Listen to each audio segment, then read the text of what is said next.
Shalom Bapak Ibu yang dikasih dalam Tuhan. Puji Tuhan.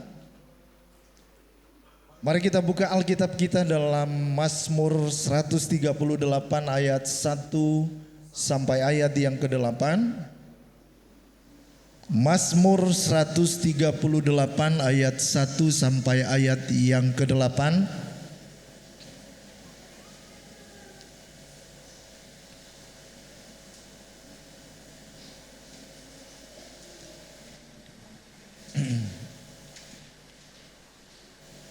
Oke, 138 ayat 1 sampai 8 kita baca bersama-sama nyanyian syukur atas pertolongan Tuhan. Dari Daud, 2, 3. Aku hendak bersyukur kepadamu dengan segenap hatiku di hadapan para Allah.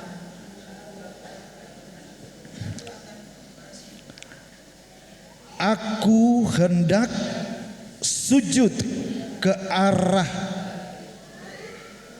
yang kudus.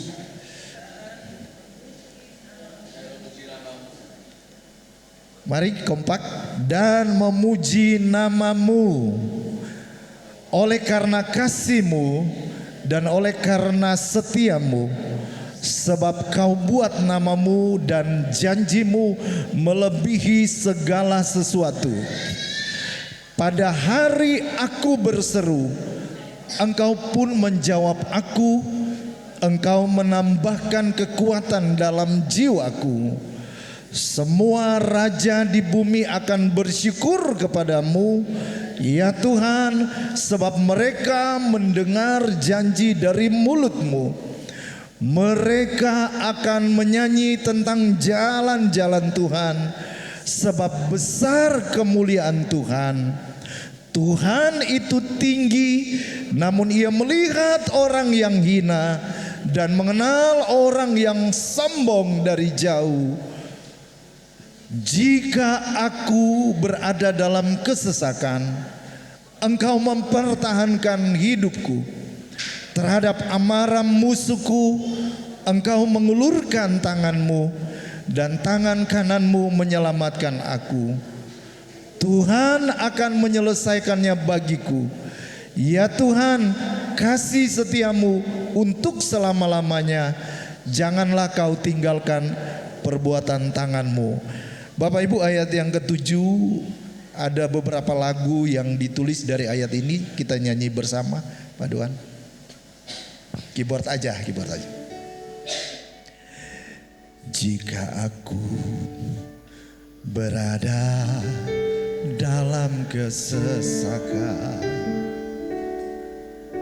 Engkau mempertahankan hidupku ini, dan tangan kanan-Mu menyelamatkan aku. Yesus akan menyelesaikannya bagiku. Jika aku berada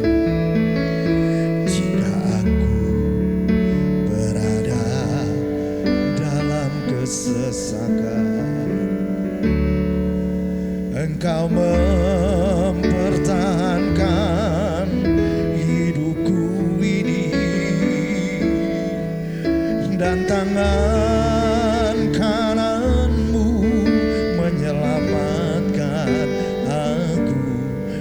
Yesus akan menyelesaikannya bagiku. Ku bersyukur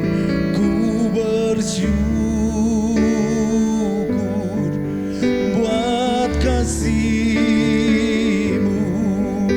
yang tak pernah bersyukur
Saya ingin mengajak Bapak Ibu Saudara lihat ayat yang ketujuh ini.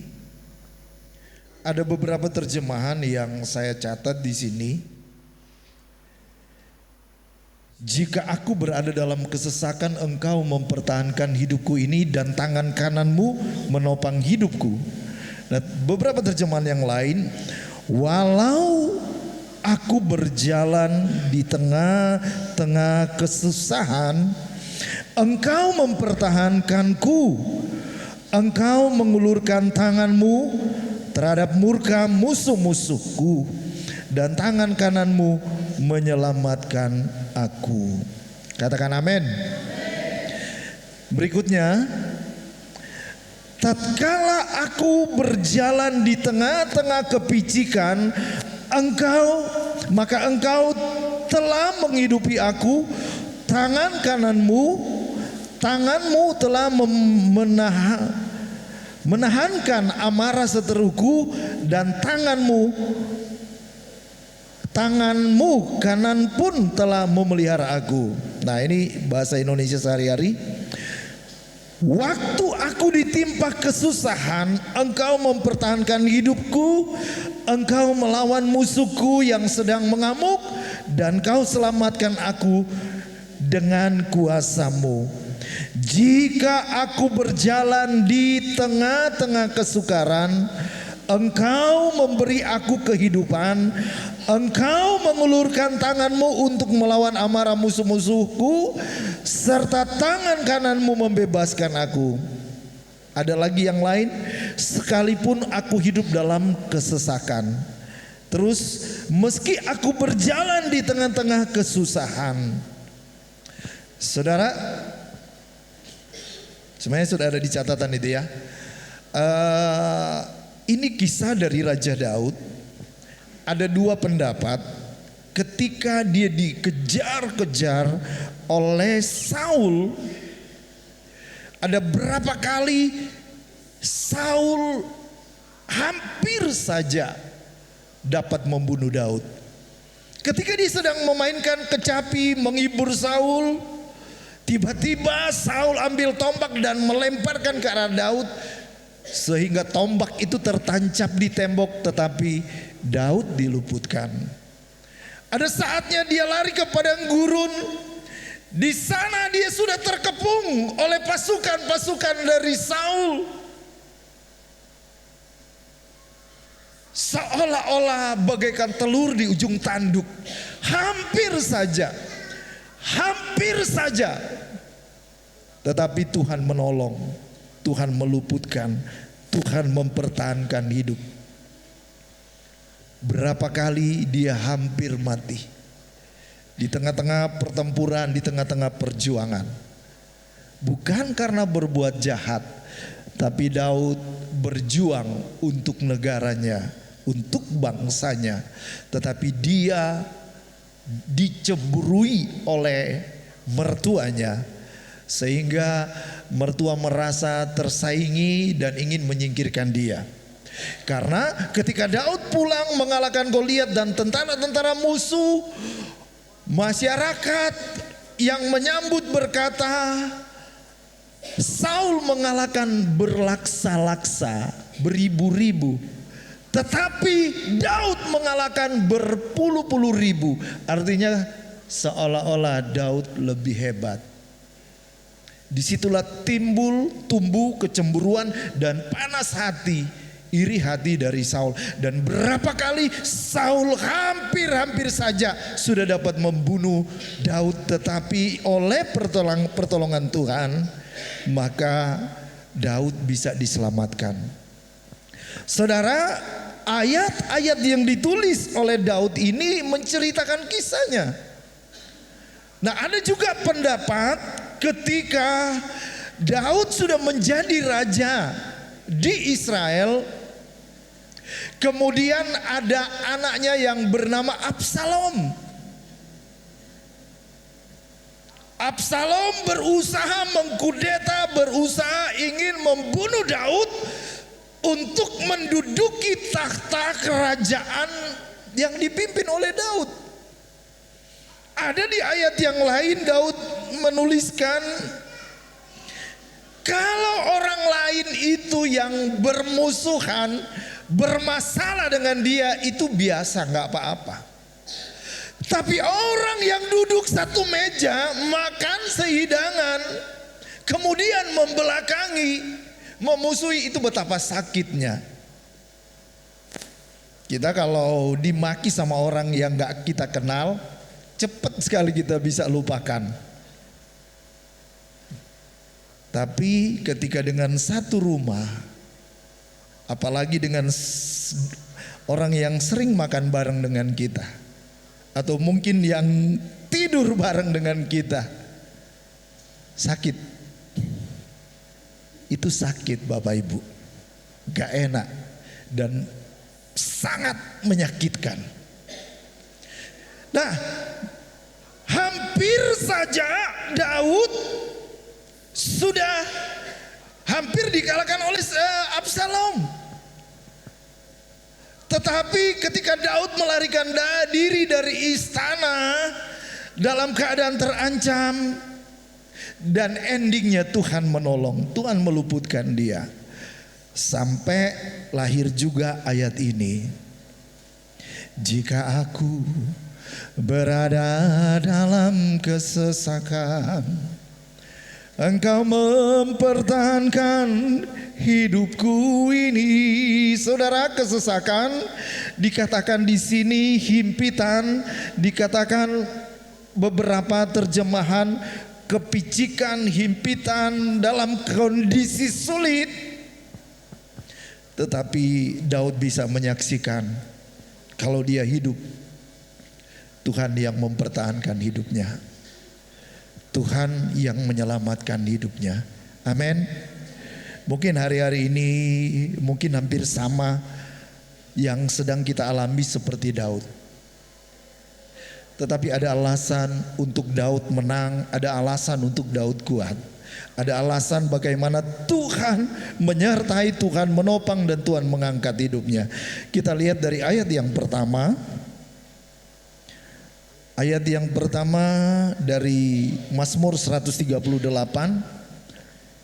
Dari Daud, aku hendak bersyukur kepadamu dengan segenap hatiku. Di hadapan Allah aku akan bermazmur bagimu. Saudara, aku hendak bersyukur kepadamu dengan segenap hatiku. Jadi sebelum Daud mengalami persoalan, sebelum dia mengalami bahkan ancaman maut, dan sampai dia mengalami bagaimana Tuhan menopang hidupnya, Tuhan mempertahankan hidupnya, dia sudah memiliki gaya hidup, sikap hidup yang suka bersyukur pada Tuhan. Amin. Jadi ayat-ayat ini sebelum dia bilang Tuhan sudah tolong saya, Tuhan sudah selamatkan saya, Tuhan sudah bebaskan saya, Tuhan pelihara saya, hidupnya dia sudah punya gaya hidup selalu mengucap syukur pada Tuhan. Bahkan di ayat yang lain 7 kali dalam sehari aku memuji-muji Tuhan, mengucap syukur. Halo, paling gampang kita mengucap syukur kalau semuanya baik, semuanya sehat, badan sehat, hubungan dalam keluarga baik, harmonis, keuangan lancar. Gampang kita berkata, wow Tuhan, thank you Lord, thank you. Saya mengucap syukur, puji Tuhan, Engkau baik, Engkau baik. Tapi ketika berada dalam kesesakan, ketika berada dalam kesulitan, ketika berada dalam kepicikan, mampu gak kita mengucap syukur? Mengucap syukurlah dalam segala hal. Ada orang berpikir kalau saya bahagia baru saya bisa mengucap syukur. Saudara tahu, padahal rahasia kita bahagia mengucap syukur dulu, baru kita bisa menikmati bahagia. Amin. Apakah standar bahagia itu karena kita terkenal? No. Kita lihat dalam sejarah ada Elvis Presley, ada Michael Jackson, ada lagi yang apa ya? Penyanyi perempuan kulit hitam yang kaya dan kemudian bunuh diri. Saudara, penyanyi ngetop dia, punya sangat ngetop. Oh, Marilyn Monroe itu artis yang udah lebih dulu, yang belum terlalu lama. Saudara, ya itu bunuh diri. Orang-orang ini pernah mengalami masa kejayaan yang luar biasa. Waktu mau turun dari pesawat aja para penggemar sudah pengen foto bareng, pengen minta tanda tangan. Luar biasa. Harta melimpah. Apalagi nama yang terkenal. Apa yang kurang? Punya pasangan yang cantik atau punya pasangan yang ganteng. Secara manusia, secara lahiriah hidupnya sudah sempurna. Orang yang paling sempurna, orang yang paling bahagia. Pada kenyataan banyak kisah yang mereka catatkan tidak bahagia. Tidak bahagia. Tidak diukur dari pencapaian secara jasmani. Tapi orang yang suka mengucap syukur, saat kita bersyukur kita melepaskan beban kepada Tuhan dan mempercayakan segala hal kepadanya. Rahasia kebahagiaan terletak pada sikap bersyukur yang selalu hadir dalam hati. Bersyukurlah dengan segenap hati, karena itulah yang membuat kita mendapatkan kedamaian yang sejati. Katakan amin. Tadi saya baca sebuah ilustrasi tentang bersyukur. Ada cerita begini. Ada seorang pedagang yang bekerja dari pagi sampai malam. Dia kerja keras sampai malam, tidur larut malam, dan kemudian mau tidur lagi masih hitung untuk mempersiapkan besok lagi. Hari demi hari dia jalani seperti itu, dengan kelelahan, dengan kepenatan. Memang banyak hasil. Nah, satu waktu, tahun berganti tahun, satu waktu dia berkaca. Dia menyisir rambut dan berkaca. Wah, ternyata rambut saya sudah banyak memutih. Sudah banyak memutih. Saya sudah tua. Apa yang saya dapatkan? Kenapa saya diperbudak dan saya tidak bahagia? Jadi banyak tahun-tahun yang dia jalani, hidupi, terikat dengan rutinitas pagi sampai malam, malam sampai pagi. Apa yang saya dapatkan dalam hidup ini? Kenapa saya nggak bahagia? Di usia yang sudah mulai senja, kemudian memutuskan keluar dari rutinitas itu. Jalan-jalanlah dia di satu tempat di pasar. Ada orang yang berteriak begini, saya sudah kerja keras, sudah lelah, hasilnya pun sedikit. Dan maki-maki, jadi tidak bahagia.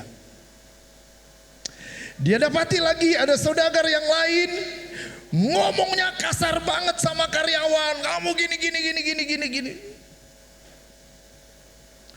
Dan orangnya ini dia bilang gak bahagia. Suatu waktu dia jalan terus. Ini di jalan terus. Sampailah dia di ujung kampung. Duduk di sebuah pondok beristirahat. Dan kemudian tiba-tiba ada suara orang berkata, terima kasih Tuhan. Saya mengucap syukur. Hari ini saya dapat menyelesaikan tugas dengan baik. Saya dapat menolong orang dan saya juga ditolong orang. Terima kasih Tuhan. Dan ternyata ada seorang pemuda yang berkata begini dan dia merebahkan diri tidur dengan mengucap syukur. Si bapak ini datang mendekati. Apa yang membuat kamu bisa tidur nyenyak? Apa yang membuat kamu bisa tenang? Dia bilang, saya mengucap syukur. Saya bisa bekerja hari ini dengan baik. Saya diberikan kekuatan. Saya bisa menolong orang lain. Saya juga ditolong oleh orang lain. Sederhana saja, tapi hatiku tenang dan damai. Sebenarnya simple. Jadi orang bisa berbahagia kalau hatinya dipenuhi dengan ucapan syukur. Amin. Saudara, suatu waktu ada teman kirim di grup kami, sekolah kami, keadaan di rumah sakit di ICU. Jadi di video itu ada banyak orang yang tinggal satu-satu napasnya. Ada orang yang dengan perjuangan hidup yang luar biasa. Kemudian dia berkata, kalau kita yang masih bisa jalan, kita masih bisa makan, kita masih bisa bekerja, kita masih bisa beribadah, dan tidak bisa mengucap syukur, cobalah lihat keadaan orang-orang yang ada di ruangan ICU ini. Jadi sebagai orang percaya nggak ada alasan untuk kita tidak mengucap syukur. Terlebih kita semua yang sudah menerima anugerah yang dari Tuhan. Amin. Ketika kita telah menerima anugerah keselamatan yang dari Tuhan, itulah harta yang paling mahal, itulah harta yang paling mulia, itulah harta yang paling tinggi nilainya. Makanya Paulus berkata, ketika dia berdoa, Tuhan sembuhkan aku. Dia berdoa sudah 3 kali karena dia mengalami sakit tubuh, Bapak Ibu. Paulus 3 kali dia minta pada Tuhan, Tuhan sembuhkan aku. Tapi Tuhan berkata, cukuplah kasih karuniaku bagimu. Dalam kelemahan, kuasa Tuhan menjadi sempurna. Paulus, mujizat yang dia kerjakan hanya dengan sapu tangan, hanya dengan bayang-bayang, dengan doa. Doa, ada begitu banyak mujizat yang dia kerjakan. Tuhan pakai hidupnya. Tapi ketika ada duri dalam daging yang 3 kali dia minta sama Tuhan, Tuhan pulihkan, sembuhkan, dia belum mengalami. Tuhan cuma bilang, cukuplah kasih karuniaku. Kasih karunia Tuhan itu lebih besar dari semua yang ada di dunia ini, harta yang ada di dunia ini. Kasih karunia itu yang melayakkan kita menjadi anak Tuhan. Kasih karunia itulah yang membuat hubungan kita dengan Tuhan dipulihkan. Kasih karunia artinya pemberian Tuhan secara cuma-cuma, kehidupan yang kekal itulah yang paling mahal. Makanya Tuhan berkata, carilah dahulu kerajaan Allah dan kebenarannya, maka semuanya itu akan ditambahkan kepadamu. Kemudian ayat-ayat sebelumnya itu menuliskan, janganlah kamu khawatir tentang hidupmu, apa yang kamu makan, apa yang kamu minum, apa yang kamu pakai, semua itu dicari oleh bangsa-bangsa. Janganlah kamu khawatir tentang hidupmu, sebab kesusahan sehari cukuplah sehari. Tetapi carilah dahulu kerajaan Allah dan kebenarannya, maka semuanya itu akan ditambahkan. Ketika kita menerima kasih karunia Tuhan yang luar biasa, kita dilayakkan menjadi anak Tuhan, milik Tuhan, menjadi indah di mata Tuhan. Kasih karunia itu yang membuat hidup kita berharga di mata Tuhan. Amin. Puji Tuhan. Makanya ketika mungkin kita dalam situasi ketika kita nggak diorangkan, nggak dihargai, nggak dianggap, ketika orang berkata kamu nggak berguna, kamu nggak punya masa depan, kita ingat selalu ada kasih karunia yang luar biasa yang Tuhan sudah beri, yang sangat bernilai, yang tidak bisa diberikan oleh dunia. Jadi Daud menjadi kuat di dalam Tuhan karena sikap hidupnya selalu mengucap syukur dalam situasi kondisi apapun. Paulus berkata mengucap syukurlah dalam segala hal. 1 Tesalonika 5 ayat 18, mengucap syukurlah dalam segala hal sebab itulah yang dikehendaki Allah di dalam Kristus Yesus bagi kamu. Dia menulis ayat ini ketika dia sedang berada di penjara di Roma. Bukan sedang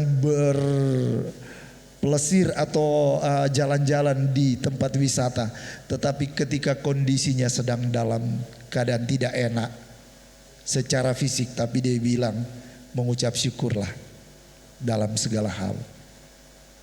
Tuhan penolong kita, amin. Yang kedua, kenapa itu dari ayat yang pertama kita temukan?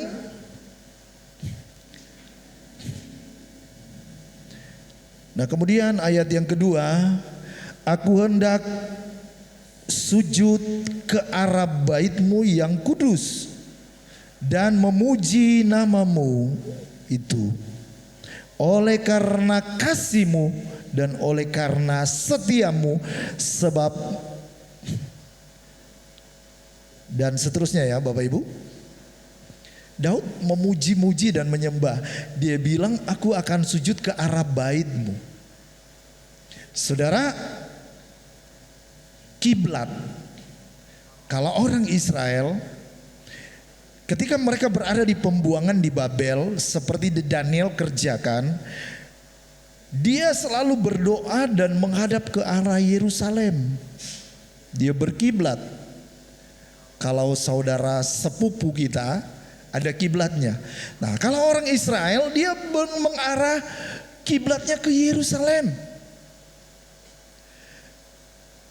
Di situ Daud berkata, aku akan memuji-Mu, aku hendak sujud ke arah bait-Mu yang kudus dan memuji nama-Mu oleh karena kasih-Mu dan oleh karena setia-Mu. Suka memuji. Jadi di sini dia bersujud, dia memuji, dia menyembah-Mu. Ada kuasa. Bapak Ibu yang dikasihi dalam Tuhan, ibadah itu satu kesatuan, bukan hanya firman Tuhan, tetapi ibadah itu mengandung janji dalam segala keutuhan ketika kita datang memuji dan menyembah Tuhan. Halo, amin. Mungkin pemahaman kita di ibadah itu yang penting saya terima firman Tuhan. Ada lagi yang lebih ekstrim, yang penting saya bawa korban persembahan. Dulu ada seorang anak Tuhan yang cinta Tuhan, karena memang satu dan lain hal dia tidak bisa datang ibadah. Pagi-pagi dia datang kasih persembahan di gereja. Itu sekian tahun. Tapi ibadah yang utuh, Roma 12 ayat 1, persembahkanlah tubuhmu yang hidup, yang kudus dan yang berkenan kepada Allah. Itu adalah ibadahmu yang sejati. Nah, Daud suka memuji menyembah Tuhan. Satu waktu dia memuji Tuhan, menyembah Tuhan, senang sekali sampai menari-nari. Makanya ada lagu waktu anak sekolah minggu ya. Waktu Daud melompat-lompat, tabut Allah sudah datang. Itu anak sekolah minggu yang punya lagu. Menari-nari. Dalam ibadah itu waktu puji-pujian dan penyembahan itu jangan pandang enteng. Sebab saat kita memuji menyembah Tuhan, Tuhan bertahta di atas puji-pujian. Katakan amin. Saya baca dalam Mazmur 22. Jadi Daud suka yang nomor 2, menjalani sikap hidup yang suka memuji dan menyembah Tuhan. Padahal engkaulah yang kudus, yang bersemayam di atas puji-pujian orang Israel. Kalau saya mengikuti kebaktian Benny Hinn dulu dia dipakai Tuhan dalam kesembuhan, mujizat-mujizat terjadi. Waktu itu saya ke Jakarta dengan teman-teman, hujan deras, kami harus jalan berkilo-kilo karena mungkin 400.000 orang apa lebih hadir di stadion ya. Itu gak datang tumpang-tumpang tangan. Hadirat Tuhan turun waktu itu ketika memuji menyembah. Itu terjadi mujizat, kesembuhan terjadi. Saudara, Saul dikuasai oleh kuasa roh jahat. Daud hanya mainkan kecapi dan memuji Tuhan, dan roh jahat itu keluar. Jadi pujian itu adalah gerbang, titik temu. Seperti di mezbah Tuhan, titik temu antara kita yang natural dengan yang supranatural, Tuhan kita. Makanya lebih baik Bapak Ibu kalau datang ibadah, mau setengah jam dulu sudah ada, atau mau seperempat jam, kita ibadah. Yang baik kita nunggu Tuhan di bait Tuhan, atau Tuhan yang nunggu kita. Halo. Kita nunggu ketika kita sudah duduk di rumah Tuhan di bangku, dan kita mulai pujian, penyembahan, menyiapkan hati untuk ibadah. Atau Tuhan yang udah duduk, ini ilustrasi aja. Udah dari 6:30 Tuhan duduk, mana ya si A, si B kok belum datang. Ini hanya gambaran saja. Tapi Daud sampai dilecehkan oleh istrinya. Kamu itu kayak orang gila ketika memuji-muji Tuhan. Daud gak peduli. Jarno, untuk Tuhan aku gak perlu malu, aku gak perlu gengsi. Makanya kalau kita memuji Tuhan jangan jaim. Jangan jaim Bapak Ibu. Ada yang kayak mau tepuk tangan tapi izin. Tepuk tangan itu ada dalam Alkitab. Tuhan pun bertepuk tangan, kata firman Tuhan. Kita memuji Tuhan dengan ekspresi, mau menari bagi Tuhan, itu Alkitab, bukan hura-hura.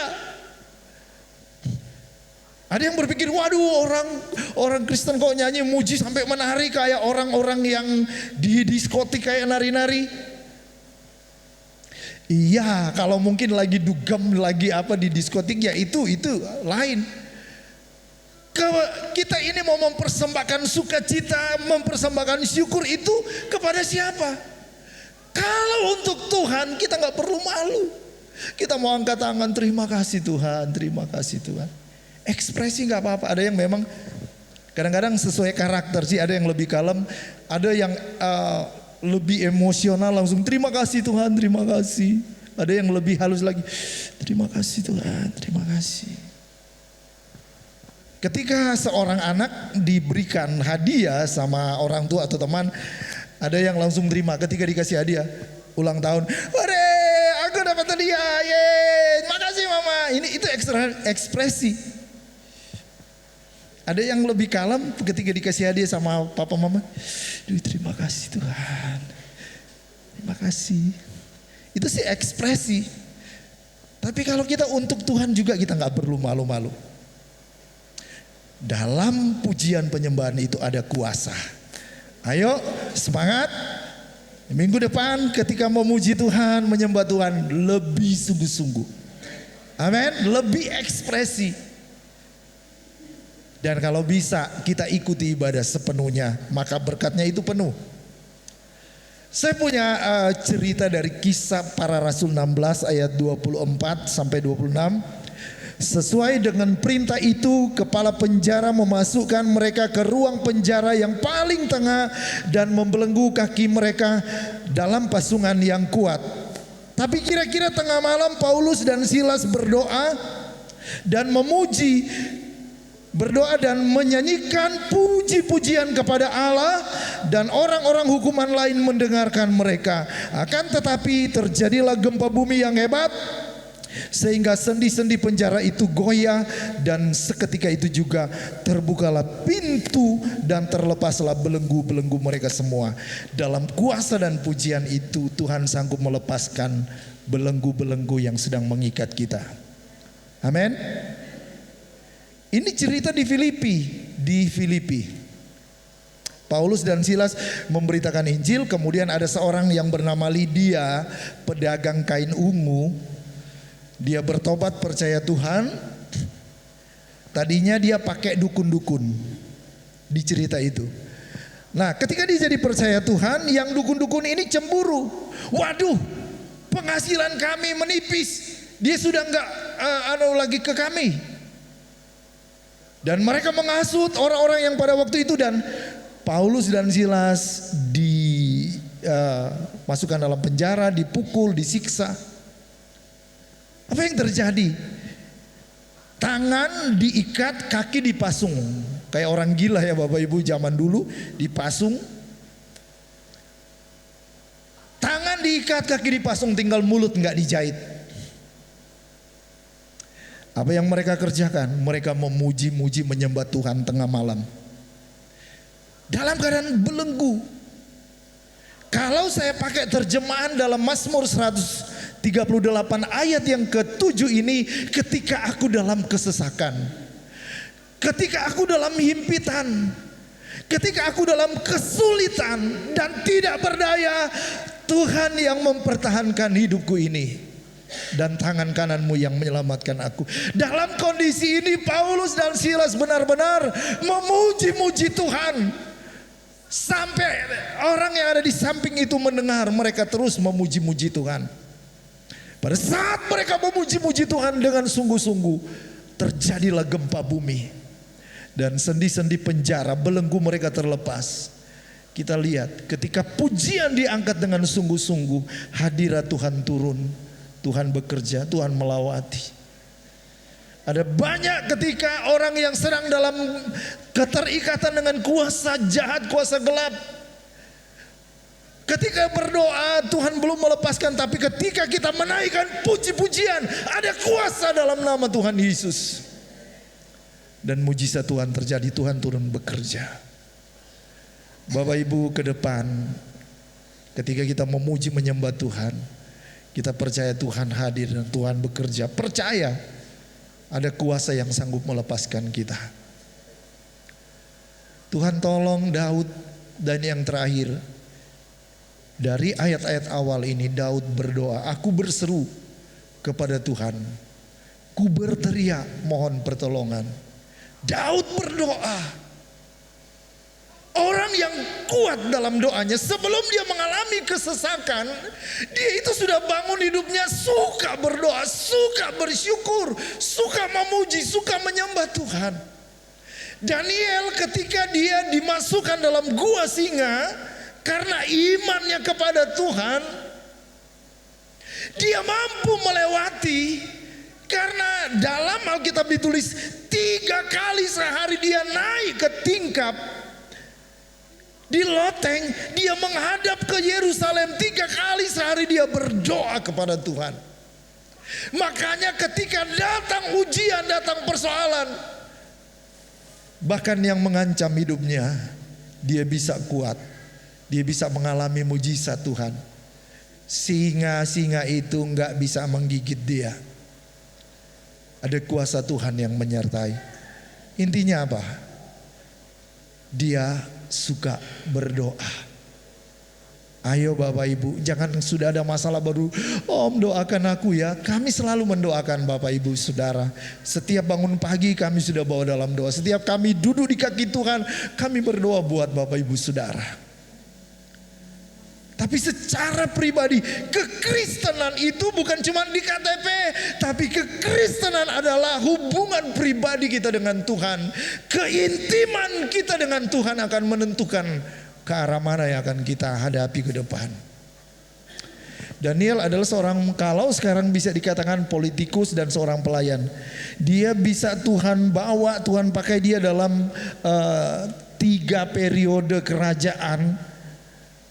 Dan dia bisa jadi berkat di sana. Kuncinya dia suka berdoa. Saya baca dalam 1 Tesalonika 5 ayat 16. Bersukacitalah senantiasa, tetaplah berdoa.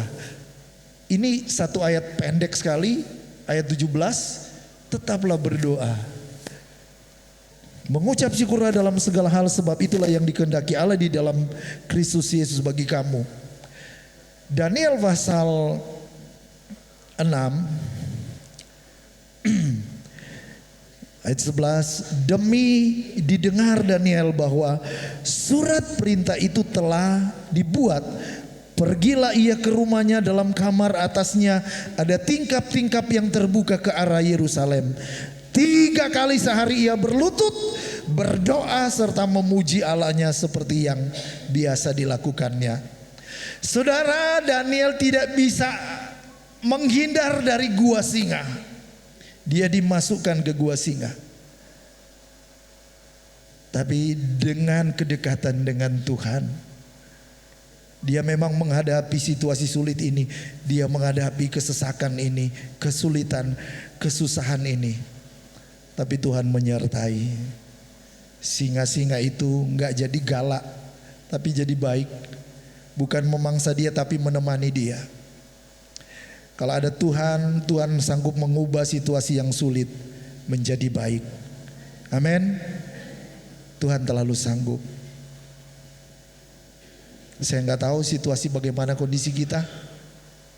Bapak Ibu, tetap di hati ini Tuhan tolong mampukan saya untuk mengucap syukur selalu dalam situasi apapun. Mampukan saya punya gaya hidup yang suka memuji menyembah Tuhan. Mampukan untuk saya selalu berseru dan berdoa pada Tuhan. Pagi ini kita mau menyanyi, mau menyembah Tuhan. Tuhan hadir di bait Tuhan. Tuhan siap menjamah kita. Mari kita berdiri semua.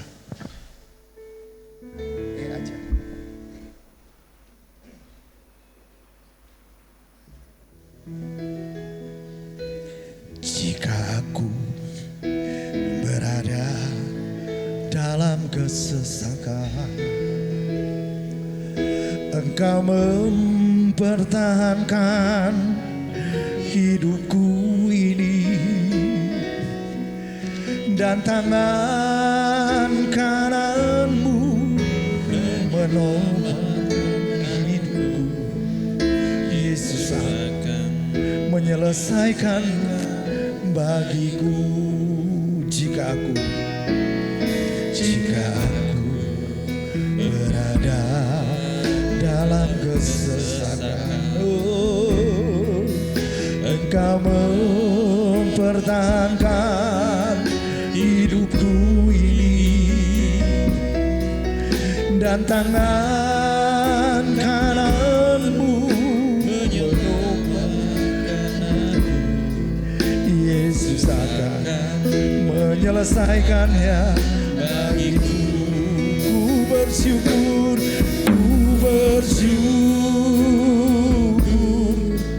buat kasih-Mu yang tak pernah berubah. Ku bersyukur buat kebaikan-Mu sekarang dan selama-lamanya.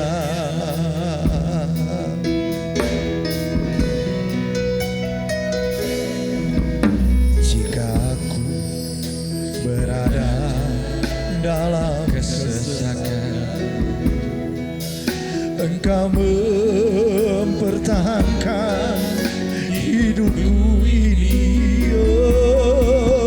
dan tangan kanan menopangkan aku.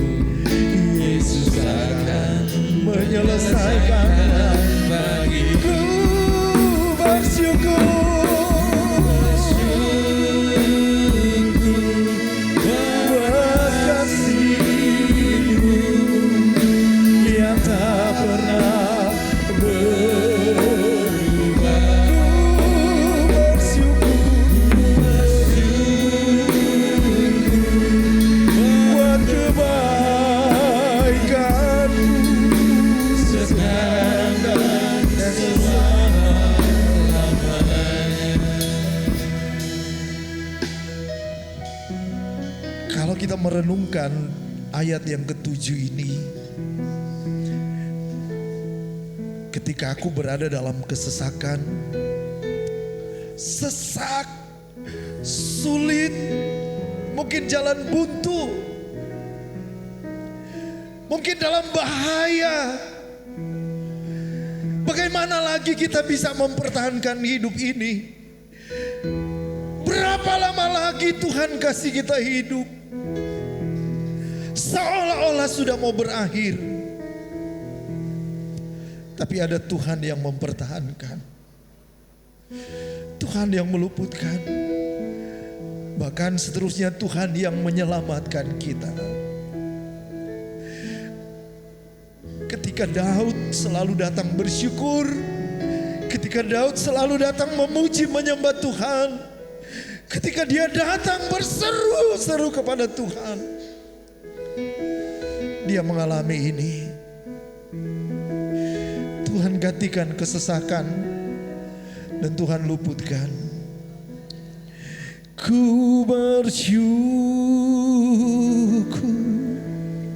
buat kasih-Mu, amin amin, yang tak pernah berubah.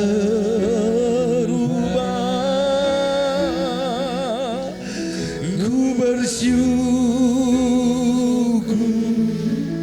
buat kebaikan-Mu sekarang dan selama-lamanya. Kami tahu Engkau Bapa yang mengasihi kami. Engkau Bapa yang tidak pernah meninggalkan kami. Engkau Bapa yang selalu berada kami dalam setiap musim hidup kami. Ketika kami senang ataupun dalam pergumulan, Engkau yang menopang kami. Engkau Bapa yang mengasihiku. Tak Kau pandang bentuk dan rupaku.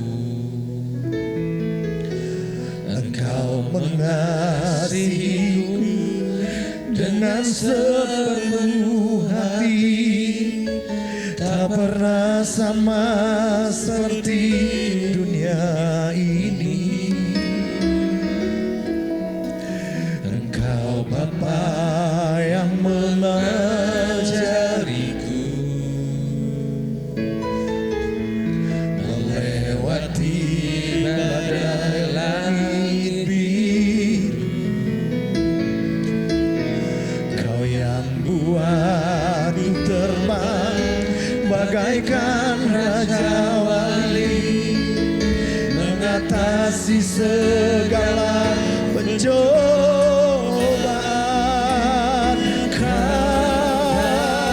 Kataku ya, Engkau Bapa yang baik, amin. Mengerti tetesan, Engkau yang tahu setiap pergumulan kami, anak-Mu. Engkau yang tahu setiap tetesan air mata. Sebab Kau Bapa-Ku yang baik. Engkau sungguh baik. Engkau teramat baik. Engkau Bapa yang mengasihiku.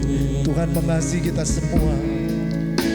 Tak Kau pandang, Tuhan gak melihat latar belakang kita.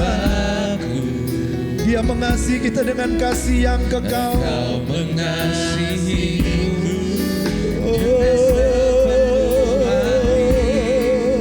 Tak pernah sama seperti dunia ini. Engkau Bapa yang mengajari. Amin amin. Melewati badai langit biru. Kau yang membuatku, Kau yang buat terbang bagaikan raja wali, mengatasi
tetesan air mata tak kau biarkan ku berjalan sendirian. Engkau Bapa-Ku yang baik, Kau sungguh baik. Kami percaya Engkau ada di pagi ini. Engkau hadir di tengah-tengah himpunan umat-umat Tuhan. Engkau yang menopang kami. Kami percaya ada mujizat, ada kuasa di dalam nama-Mu Tuhan.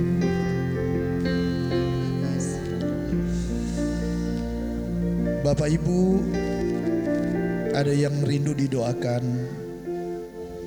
Dalam hadirat Tuhan kami berdoa buat engkau. Kau boleh maju ke depan.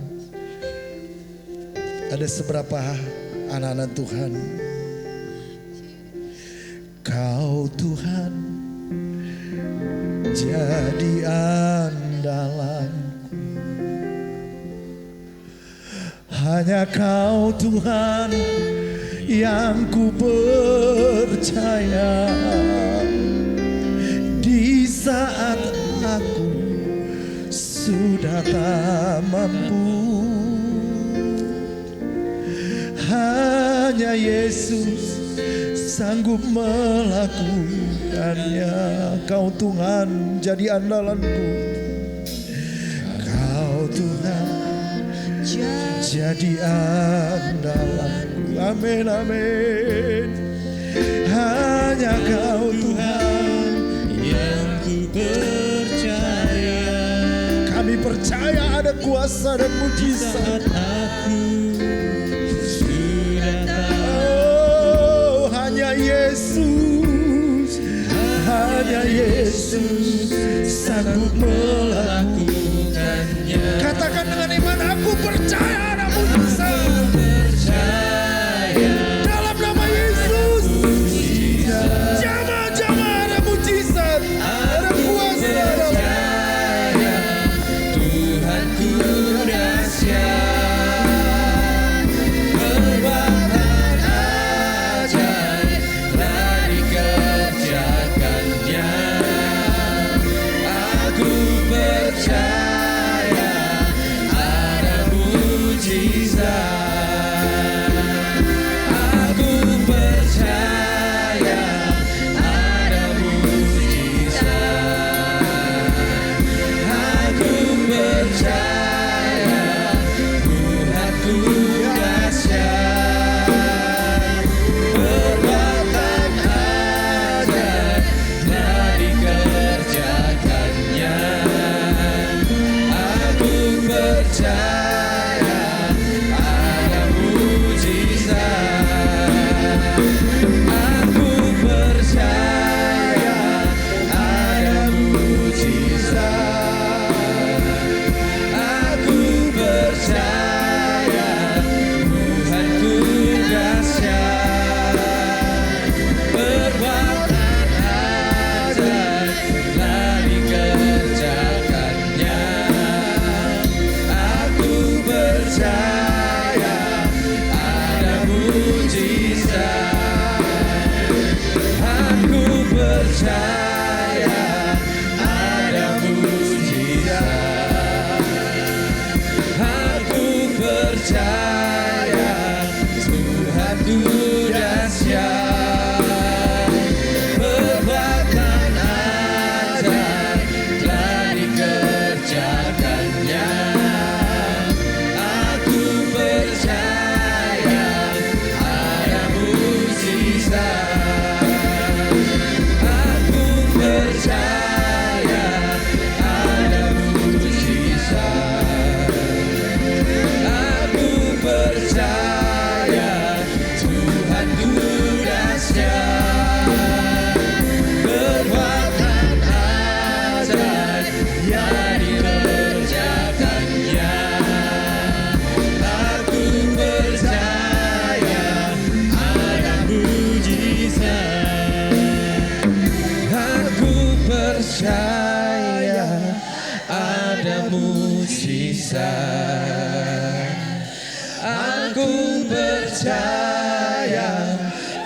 Tuhanku dahsyat,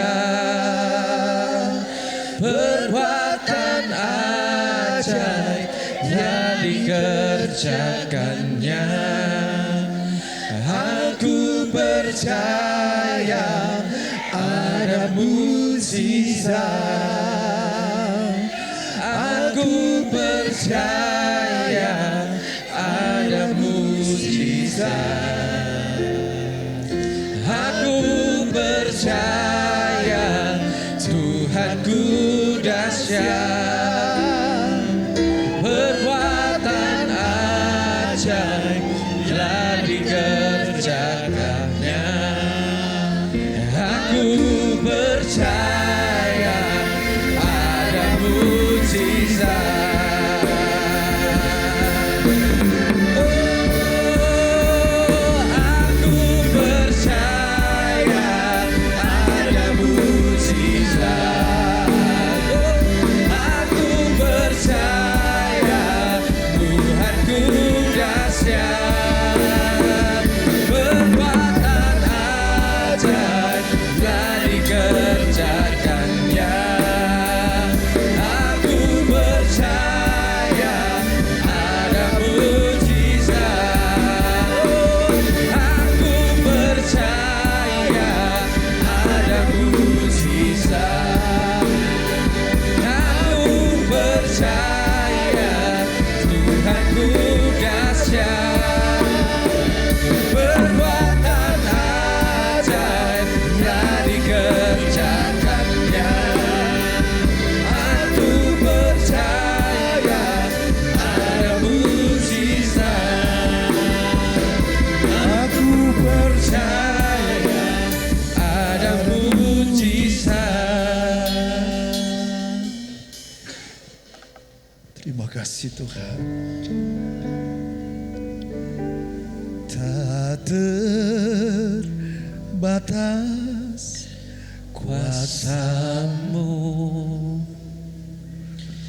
tak terduga caramu,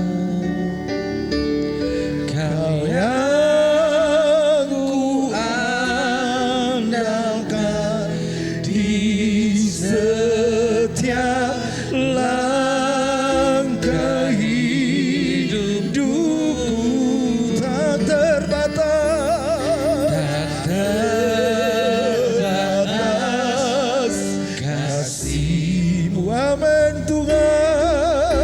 tak terduga Jalanmu, oh, Kau yang ku percaya di segala musim hidupku. Terus katakan dengan iman. Tak terbatas kuasamu, Dalam nama Tuhan Yesus, tak terduga kami terima pertolongan Tuhan. Kami terima mujizat Tuhan. andalkan di setiap langkah Hidupku tak terbatas, tak terbatas kasih-Mu, oh, tak terduga jalan-Mu. Kau yang ku percaya di segala musim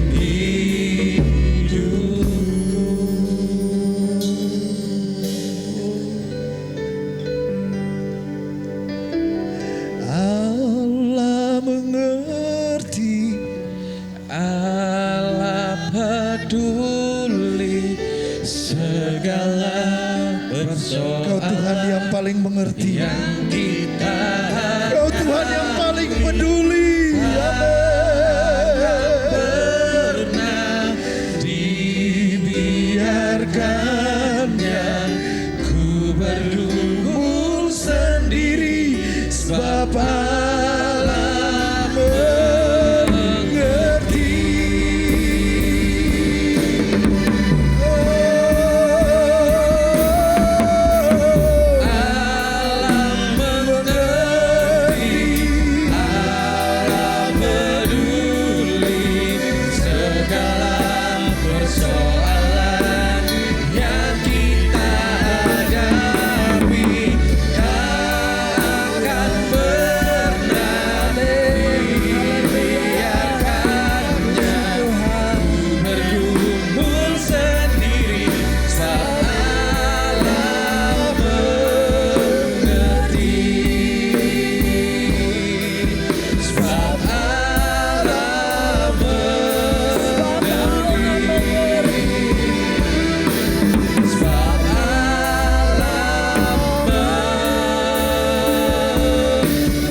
kasih.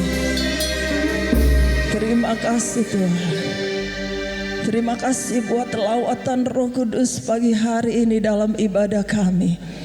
Engkau Tuhan yang sangat tahu dan mengerti setiap pribadi kami yang hadir pagi hari ini, yang duduk dari terdepan sampai di belakang, yang sudah berdoa maju di depan ataupun di tempat masing-masing. Tuhan yang sangat tahu dan mengerti apa yang mereka sedang hadapi hari-hari ini. Manusia terbatas untuk mengerti, manusia terbatas untuk menolong setiap pergumulan kami. Tapi pagi hari ini dalam ibadah kami telah mengagungkan, memuliakan kebesaran, kedahsyatan, kehebatan-Mu Tuhan. Engkau Allah yang sanggup menjadi Allah kami, yang menolong kami dalam setiap kesesakan kami. Engkau Tuhan pembuat mujizat sejati. Kami percaya Tuhan, kami percaya, kami taruhkan iman kami di hadapan-Mu Tuhan. Kami tahu Tuhan Engkau sanggup melakukan hal-hal yang besar di luar akal pemikiran kami. Yang tertutup Tuhan sanggup bukakan. Kami percaya ada banyak cara Tuhan untuk menolong kami. Seperti Allah mampu membelah laut ketika bangsa Israel dikejar oleh pasukan Mesir. Mereka hanya melihat kepada Engkau dan memandang Engkau Tuhan. Sesuatu yang mustahil Tuhan sudah kerjakan. Allah yang sanggup meneduhkan badai. Kami percaya pagi hari ini Allah yang sama akan sanggup memberikan pertolongan bagi kami jemaat Tuhan. Engkau yang akan meneduhkan setiap badai yang terjadi dalam hidup kami. Bahkan Engkau memberi kami ketenangan, karena kami tahu Engkau Bapa kami yang baik, Bapa yang mengerti keadaan kami. Saat kami tidak mampu, Engkau berkata, aku akan menggendong engkau. Terima kasih Tuhan, kami bersyukur. Kami bersyukur kami tidak berjuang sendiri, tetapi ada Tuhan yang menyertai kami, dan Tuhan sediakan kemenangan bagi kami. Terima kasih Tuhan buat firman-Mu pagi hari ini. Kami sudah terima firman Tuhan dengan penuh ucapan syukur. Dan saatnya kami akan membawa korban persembahan. Dikuduskan setiap pengorbanan kami. Kami beri dengan sukacita di dalam nama Tuhan Yesus Kristus. Haleluya. Amin.